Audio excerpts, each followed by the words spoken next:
truyện ma, đào xác nuôi vong nhi. Hoài quay về huyện Ba Tri, tỉnh Bến Tre sau nhiều năm rời quê. Chiếc xe khách cũ kỹ lắc lư trên con đường đầy ổ gà. Bên ngoài cửa kính, cảnh vật mờ mịt trong màn sương chiều. Làng quê vẫn vậy, những mái nhà thấp thoáng sau rặng dừa. Con đường làng vắng vẻ, tiếng gió lùa qua những tán cây khô khốc. Anh xuống xe ở bến chợ, nơi vẫn đông người qua lại. Mùi nước mắm, mùi cá khô lẫn với mùi khói bếp khiến anh nhớ đến những buổi chiều mẹ anh ngồi trước hiên nhà hong cá. Căn nhà nhỏ nằm sâu trong xóm, cách gò đất hoang mà người dân gọi là Gò Mã không xa. Bước qua cánh cổng gỗ cũ, Hoài thấy bà Hai, người hàng xóm già đang quét sân. Bà ngẩng lên, ánh mắt thoáng chút ngạc nhiên, rồi lẩm bẩm gì đó trong miệng. Hoài chào bà, nhưng bà chỉ nhìn anh rồi lắc đầu bỏ vào nhà. Anh cau mày, cảm giác là lạ len lỏi trong lòng. Căn nhà vẫn như xưa, mái tôn hang gỉ, tường vôi tróc lở. Bên trong, mẹ anh đang ngồi bên bàn, ánh mắt thoáng nét mừng, nhưng cũng có chút gì đó xa lạ. Bà hỏi thăm vài câu, rồi lại im lặng. Đêm xuống, Hoài nằm trên chiếc giường trế cũ. Tiếng dế kêu râm ran ngoài vườn. Gió thổi qua kẽ lá, mang theo mùi ẩm mốc của đất. Anh không ngủ được, cảm giác nặng nề khó tả. Tiếng cười khúc khích vang lên từ phía sau nhà. Anh giật mình ngồi bật dậy. Cánh cửa sổ hé mở, gió lùa vào lạnh buốt. Anh bước xuống giường, nhẹ nhàng ra ngoài. Sau vườn tối đen, chỉ có ánh đèn dầu le lói. Từ nhà bà Hai, tiếng cười biến mất, chỉ còn lại tiếng gió rít qua hàng dừa. Hoài chậm rãi tiến về phía Gò Mã, nơi từ nhỏ anh đã được dặn không bao giờ được đến gần. Càng đi, không khí càng lạnh. Dưới chân đất mềm như vừa bị đào bới. Một mùi hôi thối nồng nặc xộc lên khiến anh buồn nôn. Anh dừng lại lắng nghe. Tiếng thì thầm vang lên ngay sát tai, lạnh buốt. Một bàn tay nhỏ bé chạm vào vai anh. Hoài giật lùi, tim đập mạnh. Bàn tay nhỏ bé buốt lạnh vừa chạm vào vai anh, biến mất trong bóng tối. Anh nuốt khan, cố trấn tĩnh. Gò Mã trước mặt trông như một đống đất vô hồn, cỏ mọc lởm chởm. Một luồng gió mạnh quét qua, mang theo mùi tanh khó chịu. Từ phía bên kia gò đất, một bóng người thấp thoáng. Hoài nheo mắt nhìn dáng người đó nhỏ, gầy gò, bước đi không phát ra tiếng động. Anh cảm thấy sống lưng lạnh toát, nhưng vẫn tiến lên vài bước. Bóng người kia khựng lại, rồi vụt biến mất sau những bụi cây rậm rạp. Tiếng lạo xạo vang lên. Hoài liếc xuống, chân anh vừa dẫm phải một đám tro tàn. Trong tro còn sót lại những mảnh vải cháy dở lẫn với đất cát ẩm ướt. Mùi hôi bốc lên nồng nặc. Anh nhận ra một vật nhỏ nằm lẫn trong đám tro, nhặt lên đưa lại gần ánh sáng mờ nhạt từ chiếc đèn đường xa xa. Một chiếc vòng tay bằng bạc, đen kịt méo mó. Tiếng bước chân phía sau khiến Hoài quay phát lại. Không có ai, chỉ có những hàng cây lay động theo gió. Anh trở về nhà, đầu óc rối bời. Mẹ anh vẫn ngồi đó, mắt nhìn xa xăm. Trước mặt bà là một bát cơm, để giữa bàn khói hương nghi ngút. Anh cất tiếng hỏi, nhưng bà không trả lời, chỉ cúi xuống nhặt mấy hạt cơm rơi vãi trên bàn. Nửa đêm, anh nghe thấy tiếng gõ cửa, chậm đều đặn. Anh bật dậy lắng nghe. Tiếng gõ vẫn tiếp tục vang lên từ phía cửa sau. Cảm giác bất an lan dần trong ngực. Anh bước đến hé cửa. Bên ngoài không có ai. Gió rít qua khoảng sân khiến những tán lá xào xạc. Hoài định quay vào thì một giọng nói khẽ vang lên từ góc tối gần bờ giếng. Anh ơi, trời xám xịt, không khí ôi nồng dù đã về chiều. Trong căn nhà cũ ở ven sông, bà Thục ngồi bên chiếc bàn gỗ, mắt chăm chăm vào bát hương trước mặt. Khói nhang mờ ảo quẩn quanh, tạo thành những hình thù kỳ lạ. Ánh đèn dầu leo lét hắt lên gương mặt già nua những vệt tối mờ. Trên sàn nhà gió lùa qua, khe cửa phát ra những tiếng rít nhẹ. Bà Thục sống một mình từ lâu, không ai biết rõ bà bao nhiêu tuổi, chỉ biết khi họ còn nhỏ bà đã ở đây. Người trong làng tránh nhắc về bà, chỉ nói nhỏ với nhau rằng bà biết những chuyện không nên biết. Chiều nay có người đến tìm bà. Đó là Quyên, cô gái mới ngoài 20, mặt tái xanh, đôi mắt thâm quầng như mất ngủ nhiều ngày. Quyên gõ cửa giọng run rẩy.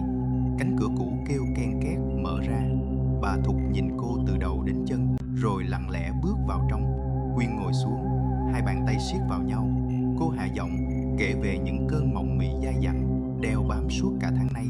Trong mơ, cô thấy mình đứng giữa một khu đất hoang, trước mặt là một nấm mộ cũ. Có tiếng trẻ con khóc văng vẳng bên tai. Mỗi khi tỉnh dậy, tim cô đập mạnh, người lạnh toát. Đêm nào cũng vậy. Bà Thục gật đầu chậm rãi, mắt vẫn không rời khỏi bát hương trước mặt. Giọng bà khàn đặc hỏi Quyên có từng chạm vào thứ gì lạ gần đây không. Quyên lắc đầu, nhưng rồi chợt nhớ ra. Cách đây 3 tuần, cô theo bạn vào một căn nhà bỏ hoang ở cuối làng. Họ đùa nghịch, chụp ảnh, rồi vô tình đá phải một vật gì đó dưới đất. Khi cô cúi xuống nhặt lên, đó là một chiếc vòng bạc nhỏ. Hoen nghĩ. Bà Thục nhíu mày. Bà bảo có những thứ không nên động vào, đặc biệt là những vật bị chôn vùi. Nếu thứ đó từng thuộc về ai đó thì có thể người ấy chưa sẵn sàng buông bỏ. Bà đứng dậy, bước vào góc nhà lục lọi một lúc, rồi lấy ra một túi vải nhỏ. Bên trong là một ít tro, vài mảnh gỗ cũ và một sợi chỉ đỏ đã bạc màu. Bà bảo Quyên phải làm theo lời bà dặn nếu không muốn gặp chuyện xấu hơn. Nhưng trước khi kịp nói tiếp, ngoài sân có tiếng chó tru dài. Cả hai giật mình. Quyên cảm thấy lạnh sống lưng.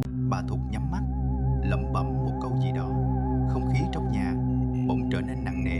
Quyên ôm chặt cánh tay, cảm giác như có ai đang nhìn mình từ phía sau. Cơn gió lạnh lùa vào nhà. Bát hương trên bàn chợt bùng lên một ngọn lửa nhỏ, rồi tắt ngấm. Quyên muốn rời đi ngay, nhưng đôi chân như bị giữ chặt. Cô nhìn bà Thục, nhưng bà không tỏ vẻ gì bất ngờ. Trong không gian ngột ngạt, tiếng trẻ con khóc vẳng lại từ xa. Quyên cứng người. Bà Thục quay sang nhìn cô, ánh mắt sâu hun hút. Giọng bà vang lên chậm rãi. Còn kịp, nếu muốn quay đầu. Quyên ngồi im, cổ họng khô khốc. Cô cảm thấy hơi lạnh lan dần từ lòng bàn chân, rồi đến đầu gối. Bà Thục vẫn nhìn cô, ánh mắt sâu không thấy đáy. Ngoài sân, tiếng chó tru kéo dài, rồi im bặt. Trong nhà chỉ còn lại tiếng gió rít qua khe cửa. Bà Thục đưa tay lấy sợi chỉ đỏ trong túi vải, rồi quấn quanh cổ tay Quyên 3 vòng. Tay bà run nhẹ khi thắt nút. Xong xuôi, bà bảo cô tuyệt đối không được tháo ra, dù có chuyện gì xảy ra đi nữa. Quyên gật đầu. Cô không dám hỏi gì thêm. Bà Thục nhìn cô một lúc, rồi nói về chiếc vòng bạc. Đó không phải vật bình thường. Người xưa có phong tục chôn theo vòng bạc của trẻ sơ sinh. Khi chúng không qua khỏi, chiếc vòng ấy giúp giữ linh hồn đứa bé yên nghỉ, không quẩn quanh nhân gian. Nhưng nếu ai đó vô tình lấy nó đi, điều chẳng lành sẽ xảy ra. Quyên siết chặt tay. Cô nhớ lại lúc nhặt chiếc vòng. Khi đó cô chỉ nghĩ nó là đồ vật vô chủ cũ kỹ. Nhưng giờ một ý nghĩ khác lóe lên trong đầu. Cô đã mang nó về nhà. Nó vẫn còn ở trong phòng cô. Bà Thục nhắm mắt, thở ra một hơi dài. Bà bảo Quyên phải mang chiếc vòng trả lại chỗ cũ, càng sớm càng tốt, nhưng không được đi một mình. Bà lấy một nắm tro trong túi vải rắc lên sàn, miệng lẩm bẩm. Một lát sau, bà ngẩng lên bảo Quyên về đi. Đêm nay nếu có gì lạ tuyệt đối không mở cửa. Quyên rời khỏi nhà bà Thục khi trời đã tối hẳn. Không khí bên ngoài lạnh lạnh. Cô bước nhanh trên con đường đất về nhà trọ. Về đến nơi, cô vội đóng chặt cửa. Trong phòng, mọi thứ vẫn như cũ. Chiếc vòng bạc nằm trên bàn. Cô không dám chạm vào. Đêm xuống, gió thổi mạnh hơn. Mọi âm thanh bên ngoài dần biến mất. Chỉ còn tiếng cây lá xào xạc. Quyên ngồi trên giường, mắt không rời khỏi chiếc vòng. Kim đồng hồ nhích chậm. Gần nửa đêm, một tiếng gõ khẽ vang lên ngoài cửa. Quyên giật mình. Tiếng gõ thứ hai, rồi thứ ba. Vẫn nhẹ, nhưng rõ ràng. Quyên nín thở. Cô nhớ lời bà Thục. Tiếng gõ im lặng một lúc, rồi lại vang lên. Lần này nó gần hơn. Quyên ngồi bất động. Cô không dám thở mạnh. Tiếng gõ tiếp tục, đều đặn, không nhanh không chậm. Cô nhớ lời bà Thục, tuyệt đối không mở cửa. Nhưng tiếng gõ không dừng lại. Nó vang lên, mỗi lúc một gần hơn, không còn ở cửa chính nữa. Quyên quay đầu. Cửa sổ, một cái bóng mờ hiện lên bên ngoài, cao ngang tầm mắt cô. Một bàn tay chạm vào kính. Cô không dám nhìn lâu. Bên ngoài vẫn là màn đêm, không có gió. Nhưng bàn tay ấy không biến mất. Nó cứ áp vào cửa sổ lạnh ngắt. Tiếng gõ dừng lại. Không gian chìm vào im lặng. Quyên lùi về phía giường, kéo chăn trùm kín người. Giấc ngủ đến chập chờn. Gần sáng, cô mơ thấy một đứa bé đứng giữa căn phòng. Nó không có mắt, chỉ là hai hốc sâu hoắm. Khi cô mở mắt, ánh nhợt nhạt xuyên qua rèm cửa. Không có ai trong phòng, nhưng trên bàn chiếc vòng bạc đã không còn. Quyên nhìn chằm chằm vào mặt bàn. Chiếc vòng đã biến mất. Cô nhớ rõ tối qua đã đặt nó ở đó, không thể nào lẫn lộn. Quyên nhìn quanh phòng, mọi thứ vẫn như cũ. Cửa sổ đóng kín, cửa chính chốt cẩn thận, không có dấu hiệu ai đã vào. Cô nuốt khan, bước đến cửa sổ. Bên ngoài, con hẻm vắng tanh. Chỉ có vài chiếc lá khô rơi lác đác. Quyên rời mắt khỏi khung cửa, định quay lại giường, thì một cơn ớn lạnh chạy dọc sống lưng. Trên kính cửa sổ, một dấu bàn tay mờ mờ in lại. Cô không dám chạm vào, cảm giác gai lạnh lan khắp cơ thể. Điện thoại rung lên, một tin nhắn từ số lạ. Quyên mở ra, chỉ có một dòng: "Mày đã lấy cái không thuộc về mày." Màn hình điện thoại tối dần. Quyên nắm chặt nó trong tay, cảm giác lạnh buốt len vào tận xương. Cô lùi lại, mắt vẫn dán vào dòng tin nhắn. Không ai biết về chiếc vòng. Cô chỉ mới nhặt được nó chiều qua trên con phố vắng. Một món trang sức cũ kỹ lắm bụi, nhưng lạ lùng đến mức khiến cô không thể bỏ qua. Đêm đó, Quyên mơ thấy một người đàn bà mặc áo đen đứng trước giường mình. Không nhìn rõ mặt, nhưng bóng dáng đó toát ra một sự quen thuộc đáng sợ. Cô không nhớ mình đã tỉnh dậy lúc nào, nhưng sáng nay, chiếc vòng đã biến mất. Quyên cố trấn tĩnh, rời khỏi phòng. Ngoài hành lang, ánh sáng từ đèn trần nhạt nhòa. Căn nhà im lặng một cách lạ thường. Cô mở cửa bước ra. Không có ai.